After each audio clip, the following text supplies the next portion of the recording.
당대표 직무대행으로 주재하는 첫 최고위원회 회의입니다. 엄중한 시기에 중책을 맡게 되어 어깨가 참으로 무겁습니다. 저희 지도부 전체가 일치 단결해 오는 8월 전국 당원대회를 빈틈없이 준비하고 국회 운영에도 만전을 기하겠다는 다짐을 드립니다.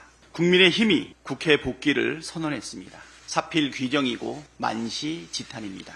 다만 민생위기 상황에서 여당이 한 달이나 국회에 무단결근 한 것에 대해 뼈저리게 반성해야 합니다. 현재 시급한 민생 현안들이 상임위마다 산적해 있습니다. 특히 최근 신촌 대학가에서 100억대 전세 사기가 또다시 발생해서 수많은 청년들이 피해를 입었다고 합니다. 사회생활 시작도 하기 전에 1억이 넘는 빚이 생겼다. 꿈도 결혼도 다 포기했다는 청년들의 이 절규에 정치가 답해야 합니다.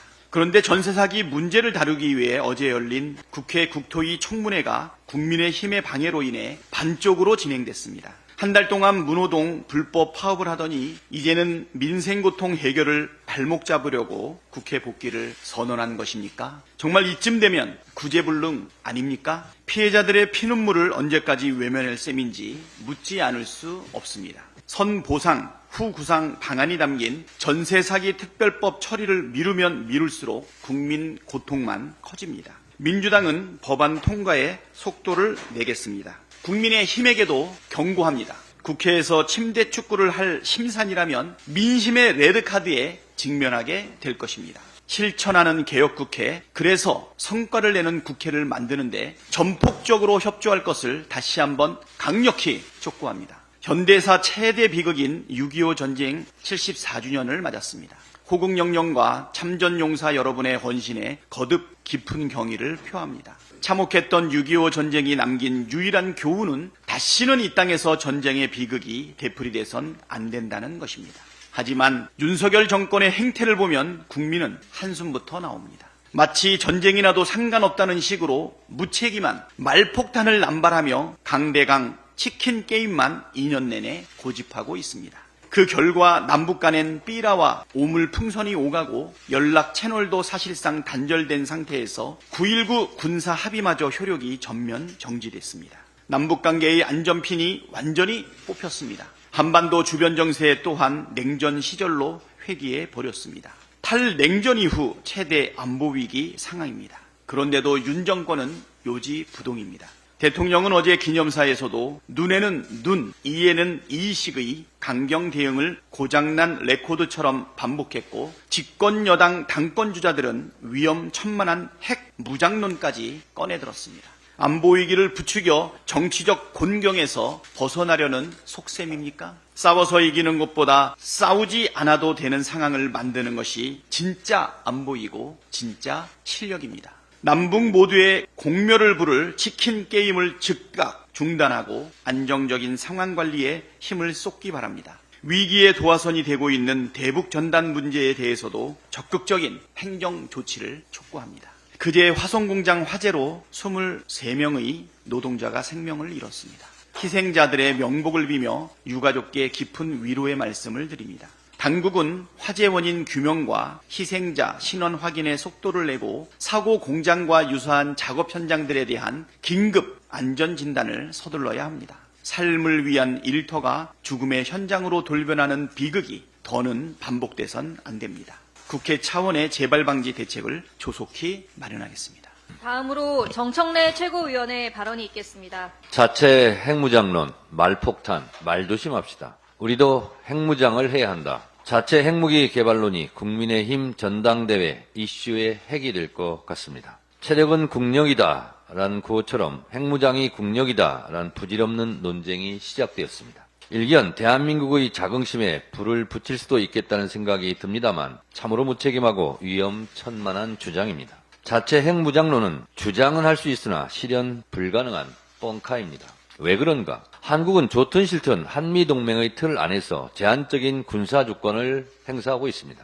전시작전 통제권은 여전히 사실상 미국에게 있습니다. 전시작전 통제권부터 환수하자고 주장하고 자체 핵무장론을 말하든지 전시작전 통제권 환수는 반대하면서 핵무장론을 말하는 것부터 논리 모순입니다. 자체 핵무장론은 현재로선 불가능합니다. 한미 원자력 협정은 한국이 핵물질을 개발하거나 핵 사용 후 재처리를 미국에서 일일이 감시하고 있습니다. 핵무기를 만들기 위한 핵물질을 농축하거나 사용 후 재처리 과정에서 의심사항이 발생하면 미국으로부터 즉각 제재를 받습니다. 핵무기를 만들려는 시도부터 발각되고 또 발각되면 바로 경제 제재에 들어가게 되는데 뒷감당이 가능하겠습니까? 우리는 핵확산금지조약 NPT 가입 국가입니다. 핵무기를 만들려면 NPT를 탈퇴하던가 몰래 만들어야 할 텐데 이해 가능한 일입니까? NPT를 탈퇴하고 핵무기 개발을 강행한다면 미국의 경제 보복이 이어질 텐데 그러면 대외 의존성이 높은 한국 경제는 어떻게 되겠습니까? 미국의 경고를 무시하고 핵무기 개발을 강행한다면 한미 동맹은 또 어떻게 되겠습니까? 온전할 수 있겠습니까? 우리가 핵무기 하지만 핵무기는 핵물질, 핵기술, 핵탄두, 핵운반체, 핵과학자 모두를 포함하고 있습니다. 이 모든 것을 미국 동의 없이 미국 몰래 한국 원자력 협정을 파기하면서 NPT를 탈퇴하면서 가능한 일입니까? 지금 반미를 주장합니까? 반미 투쟁을 선언하는 것입니까? 물론 NPT는 불평등 조약입니다. 핵무기는 유엔 안보리 이사국 정도만 보유하고 인정하고 나머지 국가는 안 된다는 논리입니다. 예를 들면 마포구에서 100평 이상 아파트는 힘있고 돈 있는 5가구 정도만 허용하고 나머지는 다 30평 이하 아파트에서만 살아라 하는 논리와 비슷합니다. 우리도 100평 이상 아파트에서 살겠다는 주장이 틀린 주장은 아닐 수 있습니다. 우리도 핵무기를 갖겠다는 논리와 비슷합니다. 그러나 국제관계는 철저히 힘의 관계입니다. 어느 학자는 그래서 국제관계의 기전은 조폭 논리라고도 합니다. 그래서 국제관계는 힘 관계에 따른 지혜가 필요합니다. 인정하고 싶지 않지만 명나라와 청나라가 각축할 때 정세 판단 미숙으로 삼전도의 치욕을 겪어야 하지 않았습니까? 외교의 최종 목표는 국익 추구입니다. 국익을 위해서는 악마와도 손잡아야 한다는 김대중 대통령의 국제 감각을 배워야 합니다. 한국은 대외 의존성이 높고 수출로 먹고 사는 나라입니다. 전쟁이 일어나서도 안 되지만 전쟁이 일어날 가능성조차 줄여야 합니다. 전쟁은 재앙이고 평화가 곧 경제이기 때문에 그렇습니다. 아무 말 대잔치 말폭탄 하나가 대한민국 경제를 폭망시키는 핵폭탄이 될 수도 있습니다. 표 몇 개 얻자고 대한민국 경제를 폭망시킬 위험천만한 주장을 하는 무책임한 말폭탄을 경계해야 합니다. 가뜩이나 오물풍선이 난파되고 대북, 대남 비방전이 고조되고 한반도 정세가 불안한 이때 정치인들의 말은 더욱 신중해야 합니다. 평화가 곧 경제입니다. 평화를 위한 길은 따로 없습니다. 평화가 곧 길입니다. 평화를 위협하는 언행은 곧 경제를 위협하는 망언이 될 수 있습니다. 자체 핵무장론, 이 말폭탄, 우리 말조심합시다. 다음으로 고민정 최고위원의 발언이 있겠습니다. 지난달 구직 의혹 상실 청년이 역대 2번째로 높게 나타났습니다. 얼마 전 발표된 통계청의 경제활동 인구 조사에 따르면 지난달 그냥 쉰다고 답한 인구가 1년 전보다 13,000명이나 늘어난 39만 8천 명에 이르렀습니다. 전체 청년 인구에서 그냥 쉰 청년 비중도 1년 만에 4.6에서 4.9%로 껑충 뛰었습니다.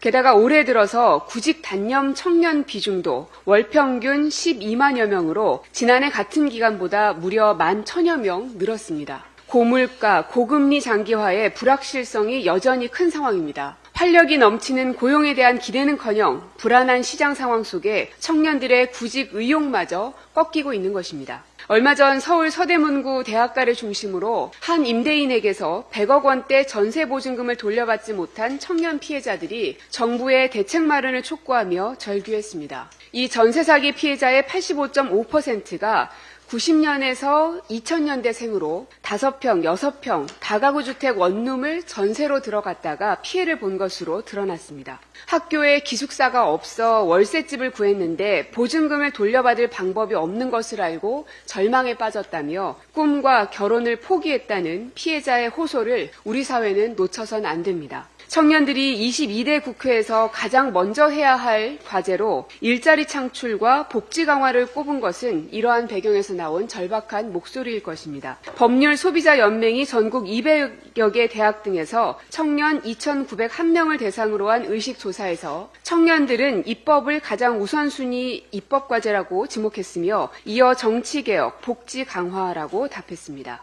청년들이 정치에 바라는 건 다시 도전해도 괜찮은 청년 안전사회를 만드는 것입니다. 작년에 시행됐던 1,000원의 아침밥 정책은 고물가에 시달리는 청년들에게 든든한 하루를 선물해줘서 호평이 많았고 이에 따라 확대 시행을 하기도 했습니다. 하지만 이마저도 자치단체별로 다르게 시행돼서 지역 간 격차가 존재합니다. 입법을 통해 전국에 있는 모든 청년들의 건강을 동일하게 챙길 필요성이 있습니다. 그러나 이런 한 끼 식사를 넘어서서 주거와 일자리 안전망을 만드는 밑그림을 우리 국회가 만들어야 합니다. 집에서 쉬는 청년들이 잠시 쉬다가 다시 도전할 수 있도록 월세집이 불안의 상징이 아니라 꿈을 꿀 수 있는 발판이 될 수 있도록 해야 합니다. 일자리와 주거를 아우르는 촘촘한 종합안전망을 입법으로 구축해 나가는데 최선을 다하겠습니다. 다음으로 서영교 최고위원의 발언이 있겠습니다. 어제 깜짝 놀랄 보도가 나왔습니다. JTBC 보도였습니다. 오늘은 JTBC 보도라고 말씀을 드리고 이야기하겠습니다. 단독 보도라고 나왔는데요. 정말 깜짝 놀랄 보도였습니다. 대한민국의 국민들이 다 이번 순직 해병 사건 수사 외압 뒤에는 윤석열 대통령이라고 생각하고 있습니다. 대통령실이 개입되어 있다라고 생각합니다. 윤석열 대통령이 전화한 것으로 시작되고 있다라고 다 알고 있습니다.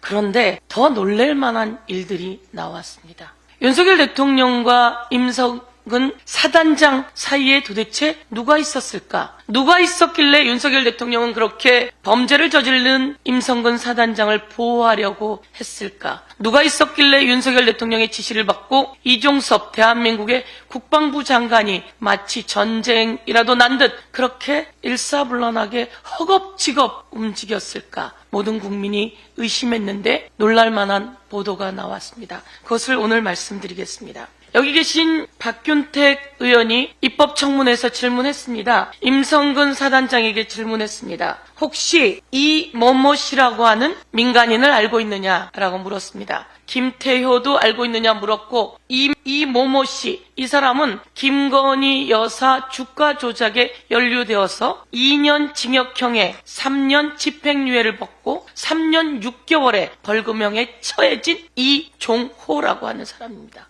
블랙 인베스트먼트 대표입니다. 김건희 여사와 김건희 여사의 가족의 계좌를 관리하고 주가 조작에 연루되어서 징역형과 집행유예를 받은 사람입니다. 이 이종호라고 하는 사람이 권오수에게 이야기하면 권오수가 김건희에게 이야기하고 그 사이에 돈이 오고 가고 주가 조작이 이루어진 사람입니다. 아하, 그러면 이 사람과 김건희 여사는 무슨 관계일까? 여러분 짐작할 수 있겠죠. 얼마나 가까운지는 현재 검찰이 다시 국민들에게 낱낱이 밝혀야 된다고 생각하고요. 꼬리가 길면 잡힙니다. 그리고 손바닥으로 하늘을 가립니까? 설마 했는데 이 이종호라고 하는 사람을 압니까? 라고 물었더니 모릅니다. 라고 이야기했습니다. 임성근은 전혀 모릅니다. 라고 몇 번에 걸쳐서 답변을 했습니다. 그런데 어제 보도로 모르는 사이가 아니라는 게 드러났습니다. 이 주가 조작 김건희 여사와 주가 조작에 연루되었던 그 사람은 해병대 출신이었습니다. 해병대 선배였고요. 카톡방이 드러났습니다.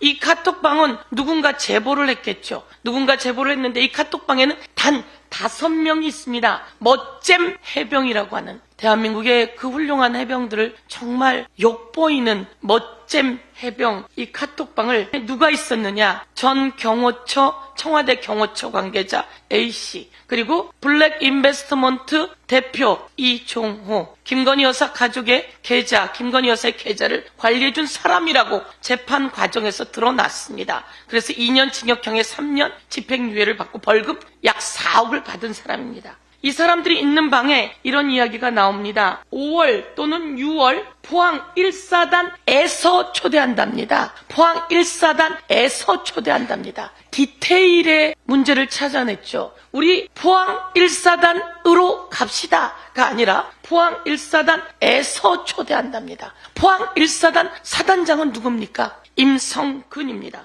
포항 1사단에서 초대한답니다. 포항 1사단에서 초대한답니다. 그리고 그곳에 가서 1시에 사단을 방문해서 사단장을 방문한답니다. 1시에 사단장을 방문하는데 이 사단장이 누굽니까? 임성근입니다. 이 임성근과 골프 또는 방문 뒤에 파티 등이 예정되어 있습니다. 그런데 이것은 실행되지 못했습니다. 그런데 이 카톡방이 드러난 거죠. 단 5명의 카톡방이 어떻게 드러났을까요? 누군가 여기에서 제보를 한 거 아니겠습니까? 어디에서 제보했는지 모르겠으나 이게 드러났습니다. 그러면 대통령실에 이종석 국방부 장관으로 028080이라고 하는 번호로 전화가 옵니다. 그 번호는 용산 대통령실 5층에 있던 번호입니다. 그래서 그 번호로 전화를 해봤더니 안보실이라고 했습니다. 그런데 이번에 전화를 해보니 그 번호는 없어진 번호라고 합니다. 왜 증거인멸을 하는 거죠? 증거인멸은 구속의 사유 아닙니까?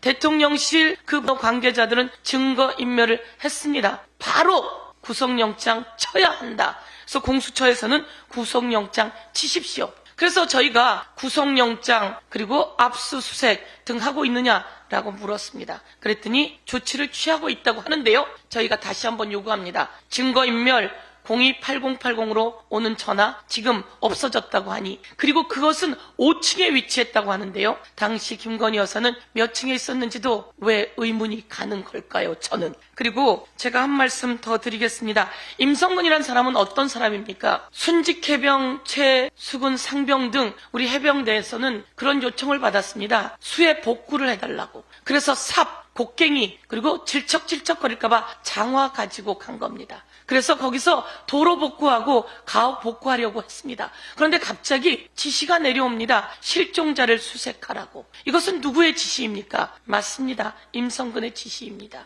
그리고 왜 제대로 수색을 못하냐며 질책이 내려옵니다. 누구의 질책입니까? 임성근의 질책입니다. 그리고 바둑판 식으로 수색을 하라고 합니다. 그래서 저희가 물었습니다. 당신이 바둑판 식으로 수색하라고 하지 않았느냐라고 했더니 임성근 의원님, 바둑판은 물속에 사는 게 아닙니다. 여러분, 대한민국 국민 여러분, 도로 복구하고 도로에서 수색하는데 바둑판식으로 수색합니까? 물속에서, 숲을 속에서 바둑판식으로 하라고 했기에 이 사람이 범죄 혐의가 있어서 박정원 대령이 경찰로 이첩한 것이다. 이렇게 말씀드리고, 오늘 손바닥으로 하늘을 가리려고 했고 증거를 인멸하려고 했으나 만천하에 드러난 이 카톡방이 이제 과거 청와대 최순실이 있었는지 저희가 출입 기록을 물었고 끝내 최순실은 그곳에 있었습니다. 이 말씀을 드립니다. 이상입니다. 다음으로 장경태 최고위원의 발언이 있겠습니다. 쌍방울의 증인 매수 및 안부수의 휴대전화 확보, 검찰의 불법 면회 및 보석 석방 거래 정황이 아주 구체적으로 밝혀지고 있습니다. 일련의 정황을 정리하면 안부수는 지난 2월 3일 재판까지만 하더라도 방북 비용에 대한 언급은 하지 않다가 검찰과 합의하고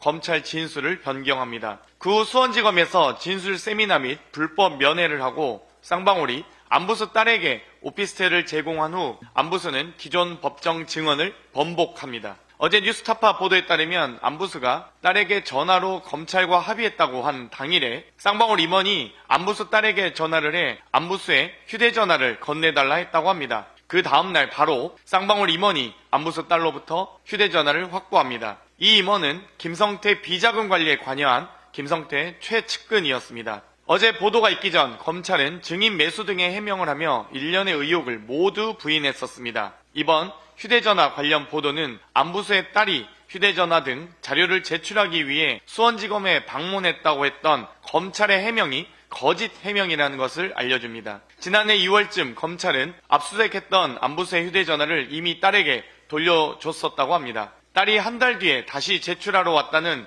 검찰의 해명은 말이 안 될 뿐만 아니라 만약 쌍방울을 거치고 나온 안부수의 휴대전화가 검찰에 다시 제출됐다면 더욱 심각한 문제입니다. 쌍방울이 안부수의 휴대전화를 미리 확보했다는 것은 휴대전화 속 어떤 정보나 사실을 폐기해야 했을 가능성이 매우 커 보입니다. 이러한 정황들을 모두 모아보면 검찰과 쌍방울의 합작, 조작은 더욱 확실해집니다. 검찰은 안부수의 휴대전화를 뒤져서 경기도 및 방북 대납으로 엮을 수 있는 게 없어서 안부수를 보석 석방 합의로 회유했고 쌍방울도 안부수를 매수하기 위해 딸의 거처 마련을 도왔으며 안부수 휴대전화를 쌍방울이 확보하면서 증거를 조작했고 이에 따라 안부수는 검찰 진술을 변경하고 공범들과 대질하는 등 진술 조작에 이어서 결국 재판에서 기존 증언을 번복하게 됐다는 것입니다. 검찰의 조작과 거짓은 이뿐만이 아닙니다. 이재명 대표의 공소장에도 드러납니다. 리포액트의 보도에 따르면 경기도 문건 2개를 뒤섞어 이재명 전 지사에게 모두 보고된 것처럼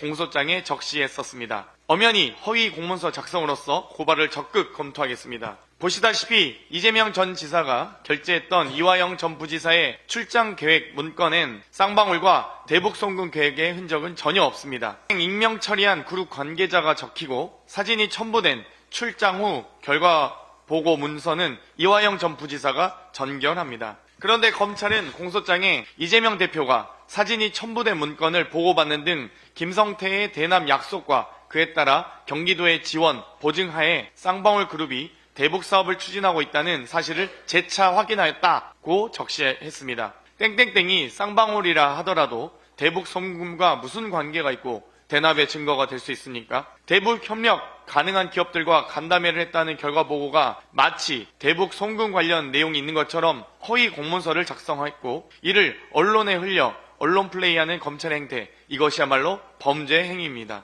또한 공판 속기록에는 검사가 김성태에게 이재명 지사가 김성태에게 고맙다고 했다는 표현을 했는지 묻는데 원하는 답변을 듣지 못하자 좋은 일 해줘서 감사하다는 취지로 말했냐고 재차 묻습니다. 김성태는 만취한 상태라 기억은 안 나는데 그런 취지로 했던 것 같다고 마지못해 답변합니다. 그런데 검찰은 공소장에 이재명 전 지사가 김성태에게 좋은 일 해줘서 감사합니다 라고 말하는 등 경기도가 북한에 약속한 스마트팜 사업 비용을 대납해 주기로 했다는 사실에 고마움을 표시했다라고 적시하고 있습니다. 검찰은 쌍방울 대북송금 인식 정황으로 여기도록 본인들의 질문을 그대로 이재명 대표가 말한 것처럼 둔갑시킨 것입니다. 이 외에도 김성태 증인신문 기록된 표현이 공소장엔 다르게 되어 있는 표현들이 많이 발견됩니다. 같습니다는 했다로 제 돈은 생돈으로 표현하며 검찰은 이재명 방북을 위한 대납 비용이란 뉘앙스를 강화시키기 위한 모든 표현들을 바꿔놓은 것이 발견됩니다.